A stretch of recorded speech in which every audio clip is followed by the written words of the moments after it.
had scheduled an interview today with someone really amazing, really in her power, and really an advocate for being your own advocate. She had to cancel last minute, but I really wanted to shine light on this topic today. And so I thought it would be cool to just answer the questions I was going to ask her and just really ask them to myself. And so the first question that I was going to ask, or I'm going to ask myself, is, have you always been courageous in your expression?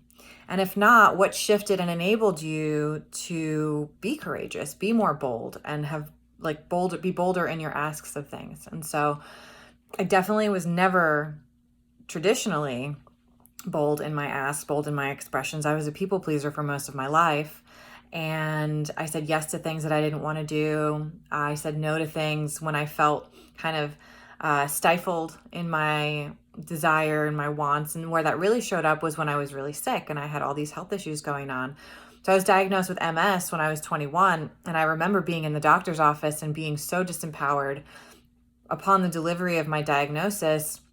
And it was in the way it was delivered. And so it was, you have MS, you need to stop crying, you need to get it together and start asking questions. Your life is going to be really different now. And so in that moment, I was completely disempowered. I had nothing to say. I couldn't speak out at all. And then over time, as I healed, as I implemented natural medicine and certain tools and techniques to get my body out of crisis, I started to get more bold because I started to trust myself more. And I think that that's when really you start to gain confidence in asking for things that you know are in your highest and best good, is when you start to trust yourself. And that trust comes through ritual. It comes through habits. It comes through being bold in your asks. I remember I was so freaking shy when I was a kid, probably shy that like nobody knew I was shy because I was still pretty social. But I remember telling myself, like, just pretend like you're not shy. And also when people don't know you, like in certain situations, when people don't know you, they don't know that you're shy. And so I would take advantage of that. I'm like, okay, well, the only person here who knows that I'm shy or who knows that I'm timid or who knows that I'm afraid to ask is me. I'm the only person who knows.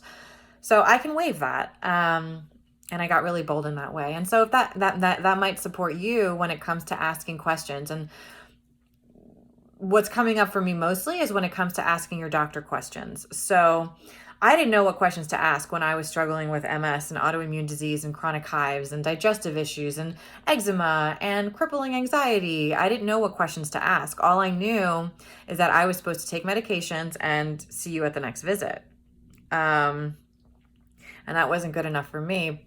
And it wasn't working either. And so when it comes to your physician, your doctor, your practitioner, it's okay to have any question. And if you don't know what to ask, I can actually help you out with that. I just have a PDF that is, or blog, I think it's both actually, where I think it's like 10 or 11 questions to ask your practitioner if you have anything chronic going on. And these are questions that are like root cause based. And even if your practitioner doesn't know, so for example, one of the questions is like, what's happening to my body on a cellular level when I have an exacerbation, an attack, a flare-up? Like, what's happening? And then like, what is inflammation? Like, what does that even mean? Most people don't even know what that means. And you can ask them these questions, and a lot of doctors might not have time to field every single request, but they have a nurse, or they ultimately have a responsibility to be in your corner and support you. And so be okay with asking questions. And if you need guidance on which questions to ask, let me know. I'm happy to share that doc with you. The next question I was going to ask is, it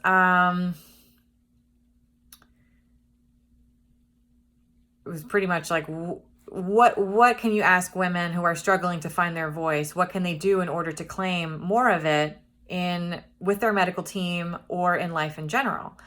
And so, one thing that I can say is start where it's easy. If you have an easy time asking your best friend to watch your kids, well, start there. Start with those asks. When you don't really feel like it, just ask. The worst that can happen is they say no. And that applies to every single question and every single thing you're asking of anybody ever. The worst that can happen when you ask for something is you are told no in some way, shape, or form. If you can practice removing the emotional charge from hearing the word no, or whatever version of no you're getting, and also kind of desensitize yourself to it. So entrepreneurs have to deal with that all the time, right? We're constantly trying things, meeting walls or getting no's, and then you pivot, you redirect, you ask a new question. And so the key to that, I think, is going to be practice. And again, doing your best to just like remove that emotional charge from the word no. It's really just a word. And no to something is always a yes to something else. So for example, if you're saying no to processed food, then you're saying yes to maybe a green juice. I don't know, maybe not that drastic, but you get what I'm saying. Or when you say no to sleeping in the morning because you want to say yes to exercise and meditation, there's always a yes after a no. So keep that in mind. It's just a kind of a different lens to use. Does shock and trauma have an impact on shutting down your voice? That's kind of obvious. Absolutely. If you've experienced a lot of shock and trauma, that can cause you to hold things in and to not express, not ask for help, not ask for what you really want. A lot of women, so on a multidimensional level,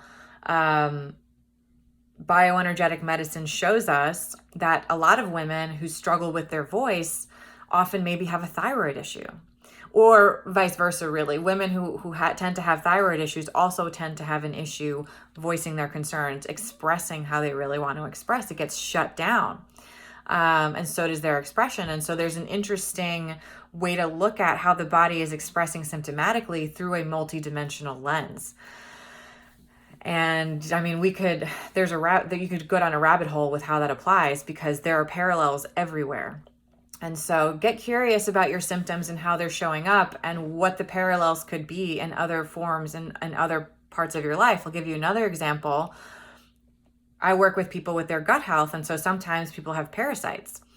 And with parasites, it's like, okay, so we can handle that at the root of the microbiome. We strengthen the microbiome. We, make it a place where that parasite doesn't want to live. But at the same time, I'm curious, like, what parasitic relationships are affecting you? What parasitic relationships are in your life right now? And what have you experienced in the past? Where was their energy of like a host and a victim, essentially, and where did you agree? Like, where was your agreement and all of that? We always have to look at our part in things, because ultimately we can only focus on that which we can control. So just another lens to look through in terms of like what's happening physically that I'm experiencing on my body, in the world around me, and then is there an energy parallel somewhere in some relationship, some experience that's also going on? Start to observe. It's pretty cool how things show up. And I love looking at things this way, because multidimensional healing is so much more sustainable because you handle things on so many levels. So I hope that's helpful, and I hope that gets you thinking a little bit in terms of how that might apply to you. The next question that I was going to ask this woman, and hopefully we'll still get to, is she's very familiar with Western medicine, with functional medicine, and with the shifts, the evolution of medicine in general, which is actually a book by James Maskell, which is a really interesting read if you want to. He's doing a lot of really cool work. So anyway, the question is, what are some of the veils you are interested in lifting when it comes to Western medicine and pharmaceuticals and things like that? And so I'll speak to this from my personal experience with pharmaceutical drugs and being a patient, and then as a practitioner as well. So as a patient, I mean, my God, nobody talked to me about food allergies, gut health, toxicities, like, all the perfume I was wearing, all the alcohol I was drinking, the chemicals that I used to clean or that were being used around me, the toxic exposure day to day in New York City, on my commute in Manhattan. Like, just there alone, tons and tons and tons of stressors and root causes for expression of disease. And so what I was told was about drugs and daily injections and steroids and quick fixes, and those serve their purpose as well. I'm not completely anti-Western medicine at all. I'm not completely anti-pharmaceuticals. But when it comes to chronic illness, there's so much more than giving someone a freaking pill. And that was never discussed enough. So I really want to help lift the veil on that. And a lot of people are really aware of that, especially where I live. I live in Austin. It's a very kind of conscious space. People are really into their health and, how things like that show up. But it's a really important, even within the medical doctors themselves, because it's not a doctor issue, it's a system issue. And I have had physicians, medical doctors reach out to me and tell me not to go for my MD. They say it'll ruin me. You'll become a slave to the pharmaceutical company. And your time is, allocated for you in terms of how much you can spend with patients. And I know I like to go deep with my clients, and I know that that takes time. That takes listening, a lot of active listening. And so that is something that I want to lift the veil on as well, is how significant the amount of time you spend with someone in guiding them, and how impactful that time is too. So it's not only about spending a lot of time, but it's the richness of that time. It's the listening and the seeing that happens in that time. It's crucial. And then apart from that, the importance of deeper testing from a solution-based place. So I work with GI Map, and I work with Nutrigenomics. GX Sciences is the lab. And recently, one of my clients had a GI Map test, and it basically said he had really high H. pylori. His secretory IgA was like dangerously low. His opportunistic bacteria were really high. So he has a lot of, pathogenic bacteria that are not friendly living in his gut, and that his healthy bacteria are really, really low. And so he recently experienced kind of like a total pain crisis, having a lot to do with GI. And he's got a history of all sorts of GI issues, and he's had surgeries, and there's a lot of history there. But ultimately, he takes this lab to the doctor, who's not familiar with this. This is a functional medicine test, and it's medical doctors. I collaborate with physicians. That's how I can even order these tests, and have access to them.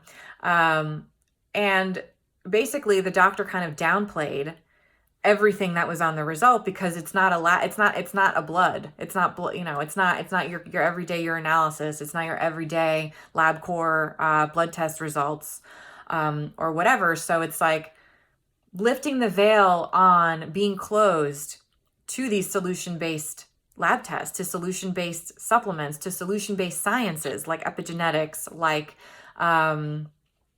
German new medicine, like all of Chinese medicine, Ayurveda. All of these are solution-based. And so I think it's going to be really important for patients and clients and people to ask more about this, and to really get out there, because I think when you get really empowered with knowledge and quality research, that also gives you more confidence in your voice, and it has for me at least. And then the last thing that just came up for me that I want to talk about is side effects of medications.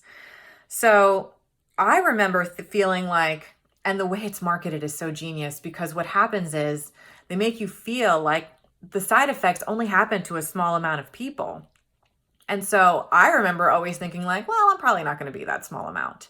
They're so good at marketing it in that way, when really it's not side effects, guys. It is effects. Like, this happens to most people. There are that's why people are always like, I think a lot of people intuitively don't want to take a lot of drugs, but even the ones that know they have to take some, they're dying to get off of them because of the side effects, the potential side effects, and or the ones they're experiencing. So it's not really that uncommon to experience side effects. So here's a resource.